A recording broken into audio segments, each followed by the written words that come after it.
నీ కుటుంబం అడుగుతుందా? ఏదిరా నువ్వు నమ్ముకున్నావు, చర్చని వెళ్తున్నావు, దేవుడు అంటున్నావు, ప్రార్థన చేస్తున్నావు, ఏదిరా దేవుడి కార్యం? ఏదిరా దేవుని శక్తి? ఏదిరా? ఏదమ్మా దేవుడు మన జీవితంలో చేసింది? ఏదమ్మా అని అడుగుతున్నారు కదా.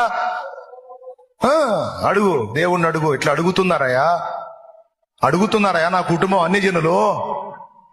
నీ శక్తి దిగి రాకపోతే వాళ్ళు ఎట్లా మారతారయ్యా? నీ శక్తి చూపించకపోతే వాళ్ళు ఎట్లా మారతారు ప్రభువా? నా పక్షంగా కదలవయ్యా, నువ్వు కదలకపోతే వాళ్ళు ఎట్లా మారతారయ్యా? ఎగతాళి చేస్తున్నారు కదా ప్రభు వాళ్ళు. నువ్వు తెగ ప్రార్థనలు చేస్తున్నావుగా, తెగ మొర్ర పెడుతున్నావుగా, తెగ చేస్తున్నావు, ఏది నీ దేవుడు అని అడుగుతున్నారు. దేవా, నీ శక్తి కావాలయ్యా, నీ శక్తి రావాలయ్యా, ఒరిజినల్ గా రావాలయ్యా.